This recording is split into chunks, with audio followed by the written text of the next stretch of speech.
જય શ્રી કૃષ્ણ મિત્રો, ભાગવત કથાના સ્કંધ 7 પહેલા પાર્ટમાં તમારું સ્વાગત છે. વૃતાસુર અસુર કાળમાં જન્મેલો હતો, પણ ભગવત ભક્ત હતો. એની ભક્તિ એવી અનન્ય અને અનિષ્ટ હતી કે એના પર ભગવાનની પુષ્ટિ થાય છે, કૃપા થાય છે અને ભગવત દર્શન થાય, ભગવત ધર્મની પ્રાપ્તિ થાય છે. પોતાને હળવા આવતા વજામાં પણ અને એને ભગવાનની કૃપાના દર્શન થાય છે અને એ પ્રસન્ન ચિત્તે પ્રભુનું નામ લેતો કૃપા ભક્ત નામ સ્મરણમાં માનસી સેવામાં એકનિષ્ઠ બને ત્યારે થાય છે. પ્રભુ આમ અનેક જીવ ઉપર અનુગ્રહ કરે છે, પણ તેનો સદુપયોગ કરતા જીવને આવડતો નથી, તેથી પુષ્ટ ન થતા જીવ દુષ્ટ બને છે. હવે હિરણ્યકશિપુ અને પ્રહલાદની કથા આવે છે. હિરણ્યકશિપુ તો દૈત્ય અને તેનો પુત્ર પ્રહલાદ હતો. દેવ હિરણ્યકશિપુએ શક્તિ સંપત્તિ સર્વેનો ઉપયોગ ભોગ મોંઘવામાં કર્યો, તેથી તે દૈત્ય અને પ્રહલાદે સમય શક્તિનો ઉપયોગ પ્રભુ ભક્તિમાં કર્યો, તેથી તે બન્યો દેવ. ગમે તેમ વિરોધી વાતાવરણમાં પણ પ્રભુ ભક્તિ થઈ શકે છે, એનું આ દ્રષ્ટાંત છે. સદવાસના, સદવાસના અને મિશ્ર વાસના એવા વાસનાના 3 પ્રકાર છે. પરીક્ષિત રાજાને પ્રશ્ન પૂછે છે કે ઈશ્વર સર્વત્ર જ સંભાવથી વ્યવહાર કરે છે, તો જગતમાં આવી વિષમતા કેમ દેખાય છે? ઉંદરમાં ઈશ્વર, બિલાડીમાં ઈશ્વર, તેમ છતાં બિલાડી ઉંદરને શા માટે મારે છે? ભગવાન સમ હોવા છતાં આ જગતમાં વિષમતા કેમ છે? ભગવાન સંભાવી કહેવા છે, તો પછી ભગવાન દેવોને પક્ષી કરી દૈત્યોને કેમ મારે છે? ઈશ્વર થઈ આવી વિષમતા કેમ કરે છે? ભગવાનને તો બધા સરખા, તો પછી વૃતાસુર વધ કેમ કર્યો? વળી વૃતાસુર તો ભગવાન ભક્ત હતો, તેમ છતાં તેને કેમ માર્યો? સુખદેવજી કહે છે, રાજા, સમતા અદ્વૈત ભાવમાં હોય છે, ક્રિયામાં ક્ષમતા ન હોય. ક્રિયામાં વિષમતા રહેવાની છે. ઘરમાં મા, પત્ની, પુત્રી વગેરે હોય છે. પુરુષ આ સઘળા ઉપર પ્રેમ તો સરખો જ કરે છે, પણ બધા સાથે એકસરખી રીતે વર્તતો નથી, વર્તી શકે નહીં. માને પગે લાગશે પણ પુત્રીને પગે નહીં લાગે. સૌ પ્રત્યે સંભાવ છે, તે આત્મ પ્રત્યે છે, દેહ પ્રત્યે નહીં. ભાવમાં અદ્વૈત્ય રાખવું હંમેશા રાખવું, પણ કાર્યમાં અદ્વૈત્ય કરી નહીં શકે. રાજન, તને લાગે છે કે દેવોને પક્ષ કરી ભગવાન અસુર એને માર્યો, પરંતુ ખરેખર એવું નથી. અસુરોનો સંહાર પણ તેના ઉપર કૃપા કરવા માટે જ હતો. પ્રભુની કૃપા સંહાર રૂપે પણ પ્રગટ થાય છે. એક ચોર ચોરી કરવા ઘરેથી નીકળ્યો, રસ્તામાં ઠેંસ વાગી, પગ ભાંગ્યો, તેથી ચોર ચોરી કરવા ન જઈ શક્યો. આમ ભગવાનની કૃપામાં અકૃપા, કૃપા પગ ભાંગ છતાં કૃપા, કારણ કે મહાપાપ કરવા જતા અટક્યો. ખરું તો એ છે કે તમે એવા હશો તેવું ઈશ્વરનું સ્વરૂપ તમને લાગશે. ઈશ્વરનું એક સ્વરૂપ નક્કી કરવામાં આવ્યું નથી. જીભ જે ભાવથી જુએ છે તેવા તેના ઈશ્વર બની જાય છે. એનું નામ ઈશ્વરની લીલા. મહાપ્રભુજી કહે છે, ઈશ્વર લીલા કરે છે, તેથી અનેક સ્વરૂપો ધારણ કરે છે. ત્યારે શંકરાચાર્ય કહે છે, બ્રહ્મ સર્વવ્યાપક છે અને નિર્વિકાર છે. તે બ્રહ્મને કોઈ ક્રિયા નથી. લોટામાંથી પાણી બહાર કાઢી નાખશો, પણ તેમાંનું આકાશ બહાર કાઢી શકશો નહીં. ઈશ્વરને કોઈ કાઢી શકશે નહીં. ઈશ્વર વ્યાપક છે અને નિરાકાર રૂપે સર્વત્ર રહેલા છે. ઈશ્વર કોઈ ઠેકાણા જાય એવા તો વ્યાપક કેમ કહેવાય? જેના અભાવે કોઈ ઠેકાણે નથી તે વ્યાપક છે. તેને માટે જવાનું આવવાની જગા જ ક્યાં છે? જગા હોય તો પછી એ સર્વવ્યાપક કેમ કહેવાય? ગાડીમાં જઈને કહીએ કે અમદાવાદ આવ્યું, પણ અમદાવાદ આવતું નથી, ક્રિયા કરતું નથી. ગાડી ક્રિયા કરે છે, તેથી રીતે ઈશ્વર નિષ્ક્રિય છે. નિષ્ક્રિય ઈશ્વરમાં માયાની ક્રિયા ભાસે છે. એવો શંકરાચાર્યનો દિવ્ય સિદ્ધાંત છે. ભગવાન કઈ કરતા નથી, તેઓમાં વિષમતા નથી. અગ્નિને આકાર નથી, છતાં લાકડાના આકાર જેવો અગ્નિ આકાર ભાસે છે. ઉપાધિના લીધે આકાર ભાસે છે. પરમાત્માનું વાસ્તવિક સ્વરૂપ વ્યાપક નિરાકાર આનંદરૂપ છે. મહાપ્રભુજીનો સિદ્ધાંત દિવ્ય છે. વૈષ્ણવો માને છે કે ઈશ્વરને ક્રિયા નથી, એ બરોબર છે. ઈશ્વર ક્રિયા કરી શકતા નથી, પરંતુ ઈશ્વર લીલા કરે છે. ઈશ્વરની ક્રિયા નથી એ વાત સાચી, પણ ઈશ્વરને લીલા કરે છે એ વાત પણ સાચી. જે ક્રિયામાં ક્રિયાનું અભિમાન નથી તે લીલા. ઈશ્વરમાં સ્વેચ્છાથી લીલા કરે છે. હું કરું છું એની ભાવના વગર નિષ્કામ ભાવથી જે ક્રિયા કરવામાં આવે તે લીલા. કૃષ્ણની લીલા કહેવાય. ઈશ્વરને કોઈ ઈચ્છા નથી. કનૈયો ચોરી કરે છે તે બીજાને માટે, ક્રિયા બાંધે છે પણ લીલા મુક્ત કરે છે. જીવ કરે છે તે ક્રિયા પાછળ સ્વાર્થ વશ અને હું કરું છું તેવું અભિમાન છે, તેથી તે ક્રિયા તે બંધન કરતા છે. બંને સિદ્ધાંતો સાચા છે. ઈશ્વર નિરાકાર નિર્વિકલ્પ છે અને પાપ માયા ક્રિયા કરે છે. તે સિદ્ધાંત પણ દિવ્ય છે. ઈશ્વર કંઈ કરતા નથી, પણ ક્રિયાનો આરોપ કરવામાં આવે છે. ઈશ્વરના વિષમના માયાથી ભાસે છે. ઈશ્વર પરિપૂર્ણ સમ છે, પરમાત્મા સમ છે. જગત વિષમ છે, સમતા ઈશ્વરની છે. તેની વિષમતા છે તે માયાની છે. ઈશ્વર તો સમ છે, પણ માયા ઈશ્વરમાં વિષમતા દેખાય છે. ઈશ્વરના અજ્ઞાષ્ટક માયા ક્રિયા કરે છે, એટલે માયા જે ક્રિયા કરે છે એનો આરોપ ઈશ્વર ઉપર કરવામાં આવે છે. દીવો કાંઈ પણ કરતો નથી, પણ દીવો ન હોય તો કઈ થઈ શકતું પણ નથી. ભગવાન દૈત્યને મારતા નથી, પણ તારે છે. ક્રિયામાં વિષમતા દેખાય છે, પણ ભાવમાં વિષમતા નથી. ભગવાન દૈત્યોને મારે છે, પણ ભગવાનના મારમાં પણ પ્યાર છે. વિષમતા દેખાય છે, તે માત્ર માયાને લીધે જ, ખરેખર વિષમતા નથી. સત્વગુણ, રજોગુણ અને તમોગુણ એ પ્રકૃતિના ગુણો છે, આત્મા નથી. પરમેશ્વર જીવના ભોગ માટે ઈચ્છે છે ત્યારે રજોગુણના બળમાં વૃદ્ધિ કરે છે. જીવોના પાલન માટે ઈચ્છે છે ત્યારે સત્વગુણના બળમાં વૃદ્ધિ કરે છે, અને સંહાર કરવા ઈચ્છે છે ત્યારે તમોગુણના બળમાં વૃદ્ધિ કરે છે. રાજસૂર્ય યજ્ઞમાં પહેલી પૂજા શ્રી કૃષ્ણની કરવામાં આવી હતી, પણ તે સહન ન થવાથી શિશુપાલ ભગવાનની નિંદા કરવા લાગ્યો. ભગવાનની નિંદા સહન કરી પણ છેવટે તેનો વધ કર્યો. શિશુપાલના શરીરમાંથી નીકળેલું આત્મતેજ દ્વારિકાધીશમાં લીન થયું અને તેને સદગતિ મળી. આજો યુધિષ્ઠિરને આશ્રય થયો, તેથી તેણે નારદજીને પૂછ્યું કે શિશુપાલ તો ભગવાનનો શત્રુ હતો, છતાં એને સદગતિ કેમ મળી? તે નરકમાં કેમ ન ગયો? નારદજી કહે, નવાઈ લાગે એવી વાત છે, પણ એ સમજવા માટે પરમાત્મા તન્મય થવાની જરૂર છે. કોઈ પણ ભાવથી જીવ પ્રભુ સાથે તન્મય બને તો પ્રભુ તેને પોતાના સ્વરૂપનું દાન કરે છે. કોઈ પણ ભાવથી, પરંતુ એક પરમાત્મા જ મન એકાકાર થવું જોઈએ. કોઈ પણ ભાવથી એટલે કે ભક્તિથી કે પછી દ્વેષથી. ભક્તિથી ઈશ્વરમાં મન જોડીને ઘણા મનુષ્ય પરમાત્માની ગતિને પામ્યા છે, તેમ કાયમી દ્વેષથી તથા ભયથી ભગવાનને મળવાની તીવ્ર કામની કશે ભયથી શિશુપાલ વગેરે રાજાઓ, દ્વેષથી યાદવ પરિવારના સંબંધી ધર્મરાજા યુધિષ્ઠિરે, સ્નેહથી અને નારદ ભક્તિએ પોતાના મનને ભગવાનને લડાવ્યું છે. ગોપીઓ કૃષ્ણને કામ ભાવથી ભજતી, પણ જેનું તેઓ ધ્યાન કરે છે તે શ્રી કૃષ્ણ નિષ્કામ છે. નિષ્કામ કૃષ્ણનું ધ્યાન કરતા ગોપીઓ નિષ્કામ બની. પરમાત્મા પૂર્ણ નિષ્કામ હોવાથી પરમાત્માને અર્પણ કરેલો કામ નિષ્કામ બન્યો. કામનો જન્મ રજોગુણથી થાય છે, ઈશ્વર બુદ્ધિથી પર છે. ઈશ્વર પાસે કામ જઈ શકતો નથી, સૂર્ય પાસે અંધકાર જઈ શકતો નથી. તેમ જેનું ચિંતન કરે છે શ્રી કૃષ્ણ નિષ્કામ હોવાથી કામ ભાવથી કૃષ્ણનું ચિંતન કરનાર ગોપીઓ કામ ખોઈ બેઠી અને નિષ્કામ બની. કંસ બીકના લીધે તન્મન થયો હતો, તેની દેવકીનું આઠમું જ બધે દેખાય છે. શિશુપાલ દ્વેષથી પણ ચિંતન ભગવાનનું કરતો હતો. આમ કોઈ પણ ભાવથી ઈશ્વરમાં તન્મય થવાની જરૂર છે. હર કોઈ ઉપાય ઈશ્વરમાં તન્મન બનો, કૃષ્ણમાં લીન બનો. શિશુપાલ સાધારણ માનવી ન હતો, તે વિષ્ણુ ભગવાનનો પાદર્શ હતો. જય વિજયની વાત આગળ આવી ગઈ છે, એમાંનો એક છે. નારદજી જય વિજયના 3 જન્મોની કથા સંક્ષેપમાં કહી. જય વિજય પહેલા જન્મમાં હિરણ્યાક્ષ અને હિરણ્યકશિપુ થયા, બીજા જન્મમાં રાવણ, કુંભકર્ણ અને આ ત્રીજો જન્મમાં શિશુપાલ અને દૈત્યવૈત્ય રૂપે જન્મ્યા છે. પછી નારદજી હિરણ્યકશિપુ અને પ્રહલાદની કથા શરૂ કરી. દિતિના 2 પુત્રો હિરણ્યાક્ષ અને હિરણ્યકશિપુ. હિરણ્યાક્ષનો વધ વરાહ ભગવાને કર્યો અને હિરણ્યકશિપુનો વાત આવે છે. ધર્મરાજા પૂછે છે, પ્રહલાદ મહાન ભક્તો હતો, છતાં હિરણ્યકશિપુને તેને મારવાની કેમ ઈચ્છા થઈ? નારદજી બોલ્યા, દિતિ એ ભેદ બુદ્ધિ છે. ભેદ બુદ્ધિમાંથી હિરણ્યકશિપુ અને હિરણ્યકશિપુ જન્મે છે. મમતા અને અહંકાર જન્મે છે. હું અને મારું ભેદ બુદ્ધિના સંતાનો છે. સર્વે દુઃખનું મૂળ ભેદ બુદ્ધિ છે, સર્વે સુખનું મૂળ અભેદ ભાવ છે. અભેદ ભાવ શરીરથી નહીં બુદ્ધિથી થાય તો સર્વમાં સંભાવ આવે છે. અહંકારને મારવો કઠણ છે. વિવેકથી મમતાનો નાશ થઈ શકે, પરંતુ અહંભાવનો નાશ થઈ શકતો નથી. અર્પણ કરનાર પોતાના હુંપણનું પણ અર્પણ કરે તો ઠાકોરજી કૃપા કરે છે. મારામાં અભિમાન નથી એમ માનવું એ પણ અભિમાન છે.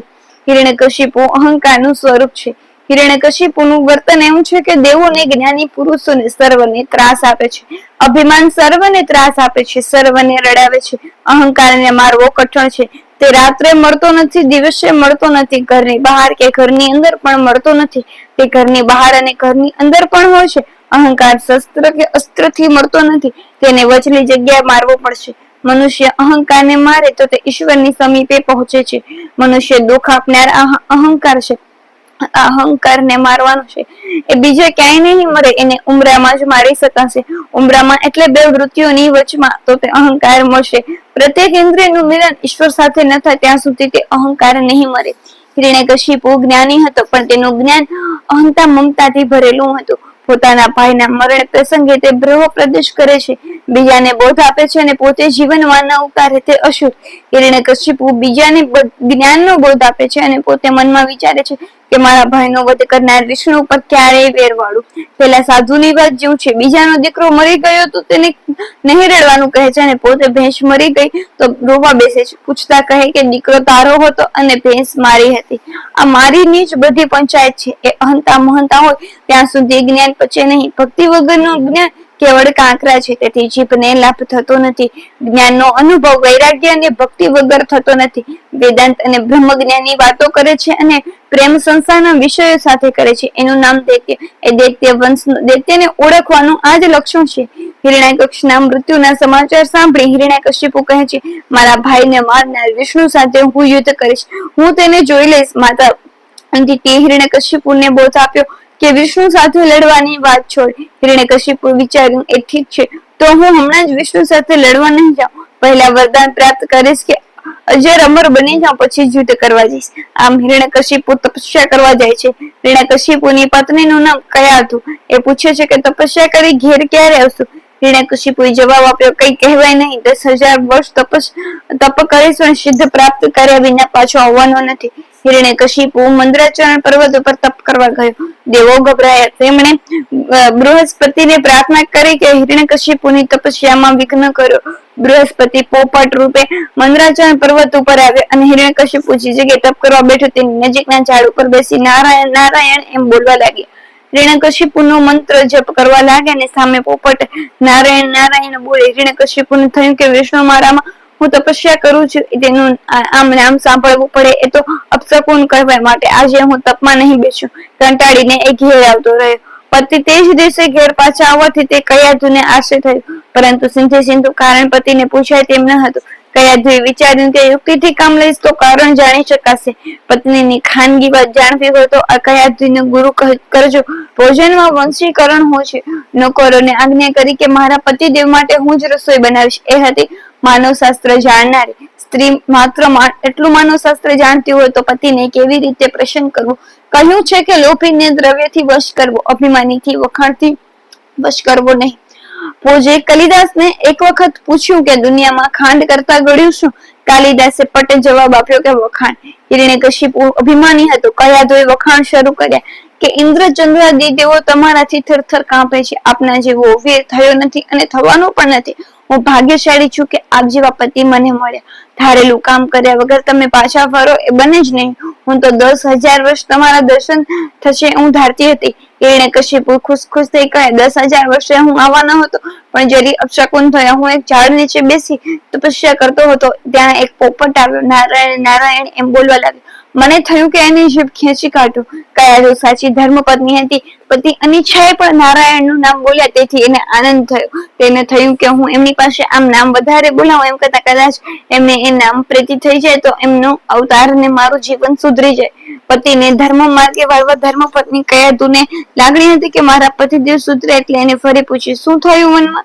હિરણ્યકશિપુ કહે, એક પોપટ આવી નારાયણ નારાયણ બોલવા લાગ્યો. કયાધુ કહે, શું બોલવા લાગ્યો પોપટ? હિરણ્યકશિપુ કહે, નારાયણ નારાયણ. કયાધુ કહે, બીજું કઈ બોલતો હતો? હિરણ્યકશિપુ કહે, ના, ચોખ્ખું નારાયણ નારાયણ કરતો હતો. કથાકાર કહે છે કે કયાધુએ આ પ્રસંગનો લાભ લઈ પતિ પાસે 108 વાર નારાયણનો જપ કરાવ્યો. માતા પિતા ભગવાનનું નામ લેતા હતા. તે વખતે પ્રહલાદજી માના પેટમાં હિરણ્યકશિપુ તપસ્યા કરવા ગયો. 36,000 વર્ષ તપસ્યા કરી. અન્ન જળનો ત્યાગ કર્યો. કળી યુગમાં અન્ન જળમાં પ્રાણ છે. અન્ન જળ વગર પ્રાણ રહે નહીં, પણ સત્ય યુગમાં અસ્થિમય પ્રાણ હતા. આ સતયુગની વાત છે. કેવળ તપ કરવાથી મનુષ્યનું કલ્યાણ થતું નથી. તપની પાછળ ભાવના શુદ્ધ હોવી જોઈએ. તેનું શુદ્ધ હોવું જોઈએ. હિરણ્યકશિપુએ હેતુ શુદ્ધ ન હતો. યોગની પાછળ શુદ્ધ હેતુ ન હોય તો તપસ્વી યોગીનું પતન થાય છે. તપ કે યોગથી બીજી શક્તિઓ આવશે પણ હૃદય વિશાળ થશે નહીં. બ્રહ્માનુભૂતિ વગર હૃદય વિશાળ થતું નથી. હિરણ્યકશિપુની તપસ્યા કેવળ ભોગવિલાસ માટે હતી. તેઓને ત્રાસ આપવા માટે હતી. ગીતાજીની ભાષામાં કહીએ તો તેનું તપ તામસ તપ હતું. તેથી તેનું જેવું મળવું જોઈએ તેનું ફળ મળ્યું નહીં. હિરણ્યકશિપુની તપસ્યાથી પ્રસન્ન થઈ બ્રહ્માજી પધાર્યા. રાફડા ઉપર જળ છાણ્યું. રાફડામાંથી હિરણ્યકશિપુ બહાર આવ્યો. બ્રહ્માજી પૂછ્યું, માગ માગ. તે આપું. હિરણ્યકશિપુ કહે, મહારાજ મારે કઈ બીજું જોઈતું નથી. હું દહાડે ન મરું, રાત્રે ન મરું, જળથી ન મરું, ચેતનથી ન મરું, ઘરમાં ન મરું, ઘરની બહાર ન મરું, હું શસ્ત્રથી ન મરું, અસ્ત્રથી ન મરું, તે હું વરદાન આપું. માંગે તેને ના કહેવાય. અને આ તો તપસ્યાનું ફળ માંગતો હતો. તપસ્યાનું ફળ ન માંગે તે ઉત્તમ, પણ માંગે તેને આપવું પડે. બ્રહ્માજી વરદાન આપ્યું. હિરણ્યકશિપુની શક્તિ વધી. ઇન્દ્ર વગેરે દેવોને તેને પ્રભાવ કર્યો કે દેવો ઘણા દુઃખી થયા. પરમાત્માને પ્રાર્થના કરી. ભગવાન દેવોને આશ્વાસન આપ્યું કે જ્યારે તે પોતાના પુત્ર પ્રહલાદને મારવા તૈયાર થશે ત્યારે હું અવતાર ધારણ કરીશ અને તેને મારીશ. આ બાજુ પ્રહલાદનો જન્મ થયો. પ્રહલાદ ધીરે ધીરે મોટા થાય છે. સર્વને આહલાદ આનંદ આપતા એટલે તેનું નામ પ્રહલાદ. પ્રહલાદજી 5 વર્ષના થાય છે. દૈત્યોના ગુરુ હતા શુક્રાચાર્ય. તેમના પુત્રો થયા હતા સંડ અને અમર્ક. હિરણ્યકશિપુએ સંડામર્કને કહ્યું કે આ બાળકને રાજનીતિ ભણાવો. સંડામર્ક પ્રહલાદજીને રાજનીતિ શીખડાવે છે. પરંતુ પ્રહલાદને તો ભગવાન વાસુદેવ ઉપર સ્વાભાવિક પ્રીતિ હતી. શ્રી કૃષ્ણ તેના હૃદયને એમ ખેંચી લીધું હતું કે જગતની શુદ્ધ બુદ્ધ તેની રહેતી ન હતી. ભક્તિનો રંગ જલ્દી લાગતો નથી. એને લાગી જાય છે કે તેને સંસારની પ્રવૃત્તિ ગમતી નથી. મીરાબાઈ કહ્યું કે મારો કૃષ્ણનો રંગ કાળો છે. કાળા રંગ ઉપર કોઈ બીજો એટલે કે બીજો રંગ લાગતો નથી. પ્રહલાદજીને જન્મથી ભક્તિનો રંગ લાગ્યો હતો. પ્રહલાદ મહાવૈષ્ણવ છે. ગુરુ ભણાવે તે સાંભળે છે. ગુરુજી વિચાર કર્યો કે છોકરો લઈ આવે છે અને પ્રહલાદ પિતાજીને પ્રણામ કરે છે. હિરણ્યકશિપુ બાળકને ઉઠાવીને ગોદમાં લીધો. ત્યાર કરે પછી પૂછે છે, બેટા ગુરુજીને ઘેર જે ઉત્તમ પાઠ શીખ્યો હોય તે બોલ.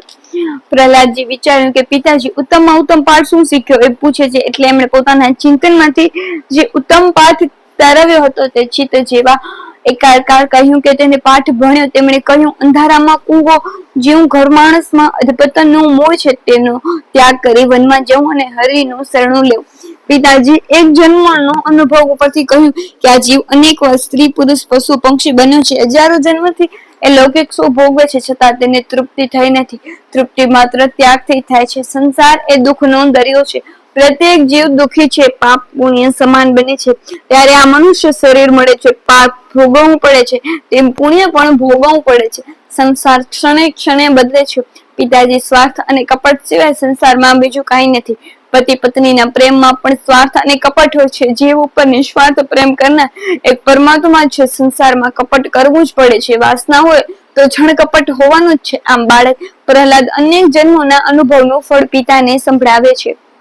સંસાર આખો કપટ જાળથી પતિ પત્નીના પ્રેમમાં કપટ છે. પત્ની સુખ આપે તો પતિ પ્રેમ કરે. સુખ આપતી બંધ થાય તો પતિ ઈચ્છશે કે આનું કંઈક થઈ જાય એટલે કે મરી જાય તો સારું. પતિ દુઃખ આપે તો પત્ની પણ ઈચ્છે કે પતિ મરી જાય તો સારું. પત્ની સુખ આપે માટે પતિ તેને ચાહે છે. પત્ની છે તેટલા માટે કઈ પતિ તેને ચાહતો નથી. આમ જગતમાં સ્વાર્થ અને કપટ સિવાય બીજું કાંઈ નથી. સુર નર મુનિ બધાની આ રીત છે. સ્વાર્થ માટે જ બધા પ્રેમ કરે છે. યાજ્ઞવલ્ક્ય ઋષિએ સંન્યાસ ગ્રહણ કરવા નિશ્ચય કર્યો. તેમણે પોતાની બંને પત્નીઓ મૈત્રેયી અને કાત્યાયનીને બોલાવી કહ્યું, મારે હવે સંન્યાસ લેવો છે. તમારી વચ્ચે ઝઘડો ન થાય એટલે સર્વ સંપત્તિ તમને બંનેને સરખે ભાગે વહેંચી આપું. મૈત્રી બ્રહ્મવાદીની હતી. તેણે પૂછ્યું, ધનથી હું મોક્ષ પામી શકીશ? હું અમર થઈ શકીશ? યાજ્ઞવલ્ક્ય કહે છે કે ધનથી કઈ મોક્ષ મળી શકે?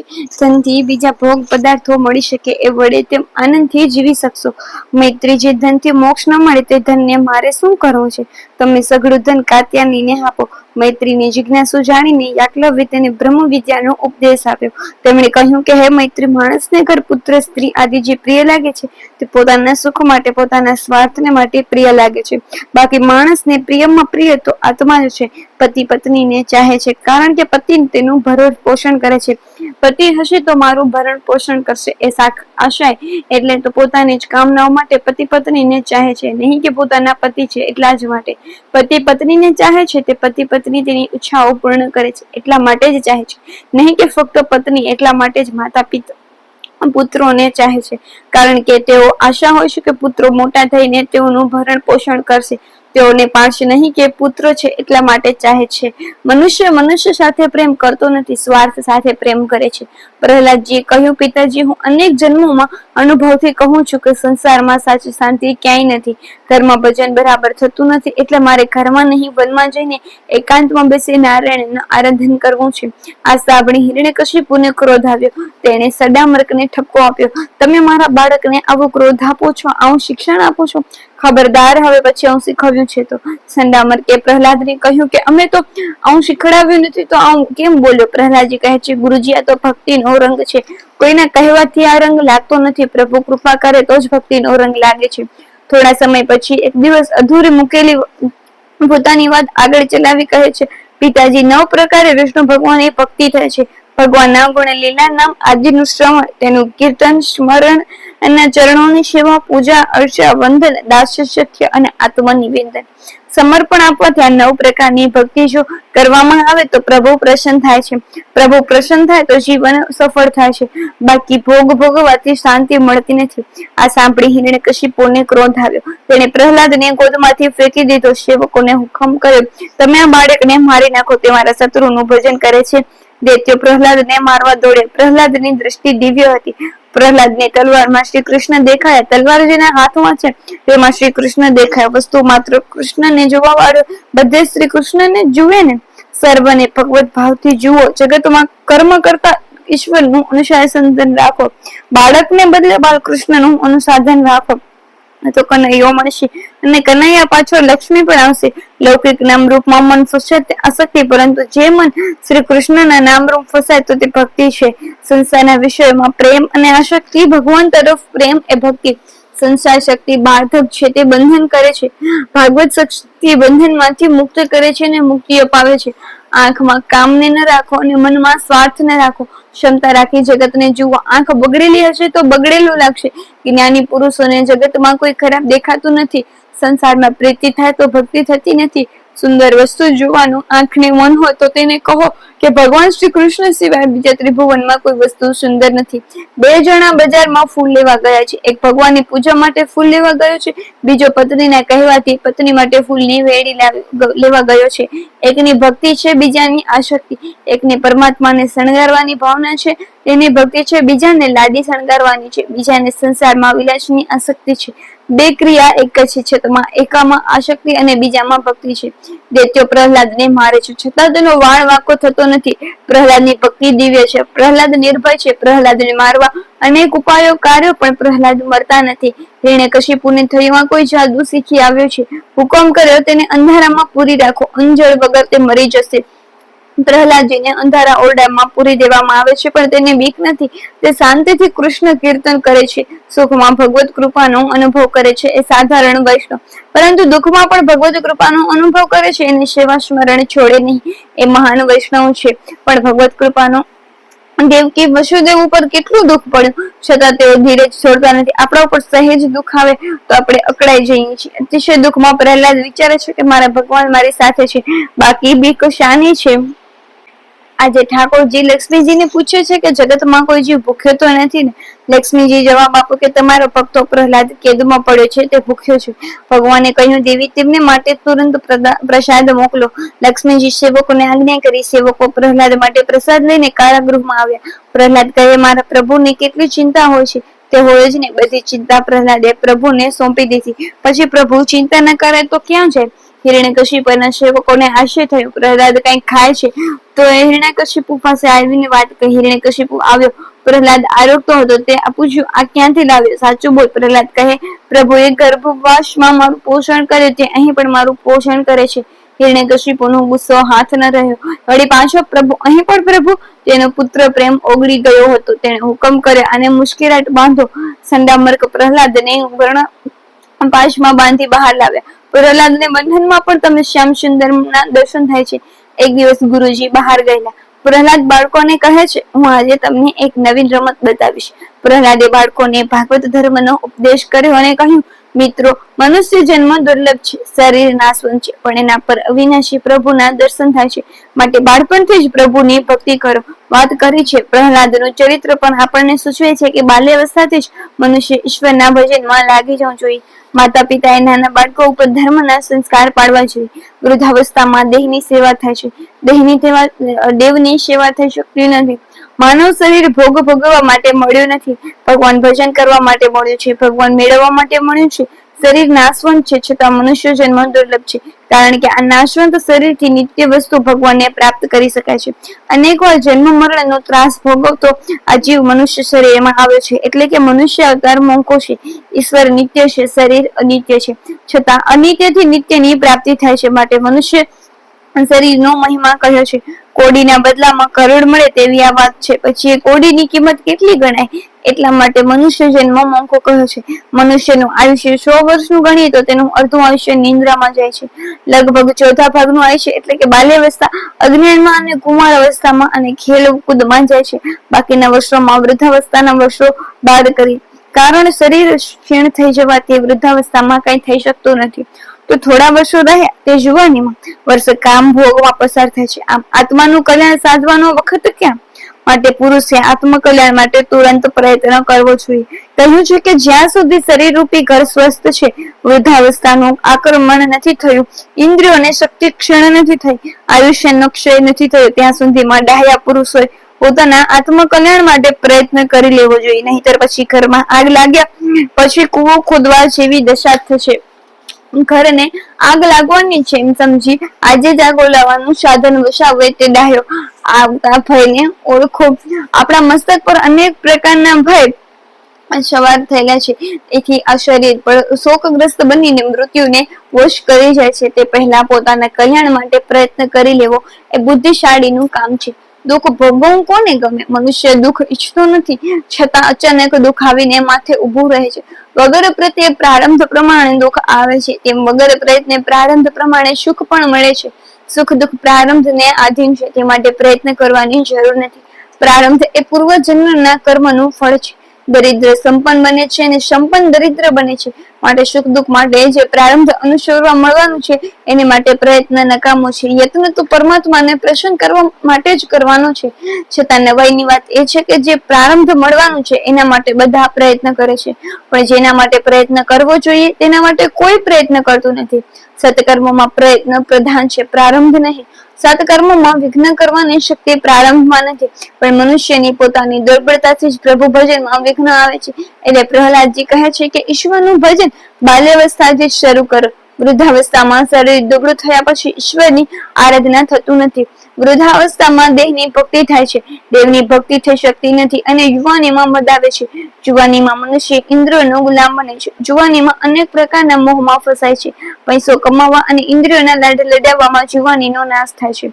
પ્રહલાદની વાત કેટલી સાચી. મોટા મોટા વિદ્વાનો પણ પૈસા પાછળ અને કામના પાછળ પડે છે, પણ વિદ્વાનું ફળ તો આજે જન્મ મરણના ત્રાસમાંથી છૂટવાનું છે. વિદ્યાનું ફળ એ પરમાત્મા. વિદ્યાનું ફળ પૈસો અને પ્રતિષ્ઠા નથી. માટે પરમાત્માને પ્રસન્ન કરવા એક જ પરમાત્મા સર્વમાં રહેલો છે તેવી દ્રષ્ટિ કેળવો. જગતને પ્રસન્ન કરવું તે કઠણ છે, પણ મારા શ્રી કૃષ્ણને પ્રસન્ન કરવા કઠણ નથી. એટલે હું તમને કહું છું કે તમે લોકો તમારા દૈત્યપણાનો તેમજ આસુર સંપત્તિ એટલે કે આસુરી ભાવનાનો ત્યાગ કરીને સર્વ પ્રાણીઓ ઉપર દયા કરો, પ્રેમથી તેની ભલાઈ કરો. આથી ભગવાન પ્રસન્ન થાય છે. ભગવાન જ્યારે કૃપા કરે છે ત્યારે મનુષ્યની પાસે બુદ્ધિ નષ્ટ થાય છે. જે ભગવાનનું ધ્યાન કરે છે, ભગવાનમાં તન્મન થાય છે, તેને ભગવાનના દર્શન થાય છે. વસ્તુ માત્રમાં તે ભગવાનને દેખે છે. વળી પ્રહલાદ દૈત્ય બાળકોને કહે છે, હું તમને જે કહું છું તે તમારા ઘરનું કહેતો નથી, પણ નારદજી કહેલું એ તમને કહું છું. દૈત્ય બાળકો કહે છે, વાહ ભાઈ, તું વળી નારદજીને ક્યારે મળવા ગયો હતો? પ્રહલાદજી કહે છે કે મારા પિતાજી મંદ્રાચરણ તપ કરવા ગયા ત્યારે દાનવો ઉપર ચઢાઈ કરી ઇન્દ્ર મારીને કેદ કરીને લઈ જતો હતો. રસ્તામાં ઇન્દ્ર નારદજીને મળ્યા. નારદજીએ ઇન્દ્રને કહ્યું, કયા ધૂને તું છોડી દે. એટલે ઇન્દ્રિયો મારી માને છોડી દીધી. મારી માં નારદજીના આશ્રમમાં ગઈ. મારી માએ ત્યાં સંતોની સેવા કરી. માં કથા કીર્તનમાં પણ જતી. તે વખતે હું ગર્ભાવસ્થામાં હતો ને બધી કથા સાંભળતો હતો. કોઈ વાર કથા સાંભળતા માતાને નિંદ્રા આવતી, પણ હું કથા સાંભળું. નિંદ્રા દેવીને કથા કીર્તનમાં વિઘ્ન કરવાની આદત છે. કુંભકર્ણનું મરણ થતા તેની પત્ની નિંદ્રા દેવી નિરાધાર થઈ. રામચંદ્રની પાસે આવી રીતે કહે છે, હું હવે કોને આશ્રય રહું? રામજી કહે છે, ત્યારે ક્યાં રહેવું છે? ત્યારે નિંદ્રા દેવી કહે છે, હું તો તમારું કથા કીર્તન થતું હશે ત્યાં જ મારું આસન રાખીશ. અને ત્યારથી કથામાં શ્રોતાઓ અને એનો અનુભવ કરે છે. એક વખત મીરાબાઈ ભક્તો સાથે કીર્તન કરતા હતા, પણ તાલ સંચવાતો ન હતો. જ્યાં શરીરનું ભાન નથી ત્યાં તાલનું ભાન ક્યાંથી હોય? બીજા દિવસે ત્યાં ભૂલ ન થાય એટલે કોઈ મોટા અક્ષરે ત્યાં લખ્યું, તાલ સે ગાના. મીરાબાઈની નજર તે લખાણ ઉપર પડતા તેમણે તે છેકી નાખ્યું અને પ્રેમ સે ગાના. કીર્તનમાં તાલ કરતા પ્રેમની કિંમત વધારે છે. નામ એ જો બ્રહ્મ છે. ઈશ્વરનું નિર્ગુણ સ્વરૂપમાં અતિ સૂક્ષ્મ છે. મન બુદ્ધિ સૂક્ષ્મ ન હોય ત્યાં સુધી ઈશ્વર નિર્ગુણ સ્વપ્નનો અનુભવ થતો નથી. ઈશ્વરનું સગુણ સ્વરૂપ અતિ તેજોમય છે. સગુણ સ્વરૂપનો સાક્ષાત્કાર કરવાની મનુષ્યમાં શક્તિ નથી. અર્જુન પણ બોલી ઉઠેલા કે તમારું આ રૂપ જોઈ મારું મન ભયથી અતિ વ્યાકુળ થઈ રહ્યું છે. ત્યારે નામ બ્રહ્મ સર્વને દેખાય છે અને અનુભવ થાય છે. કીર્તનમાં તાળી પાડવાથી નાદ બ્રહ્મ થાય છે. નાદ બ્રહ્મ અને નામ બ્રહ્મ એક થાય તો પરમ બ્રહ્મ પ્રગટ થાય છે. નામ બ્રહ્મ સાથે નાદ બ્રહ્મનો સંયોગ થાય ત્યારે પ્રભુએ પ્રગટ થવું જ પડે છે. માટે તાળી પાડીને રામ નામ બોલજો. પ્રભુ બધાને નિહાળે છે. જે તાળી પાડતો નથી તેને માટે ભગવાન વિચારે છે કે હું મૂર્ખ કે મેં તને હાથ આપ્યા, પણ હવે આવતા જન્મમાં મારી ભૂલ સુધારે. આવતા જન્મમાં તેને 2 હાથને બદલે 2 પગ વધારે આપીશ. માટે બધા પ્રેમથી તાળી પાડી નામ સંકીર્તન કરો. અહીં ભાગવત કથાના સ્કંધ 7 નો પહેલો પાઠ પૂર્ણ થાય છે. જય શ્રી કૃષ્ણ.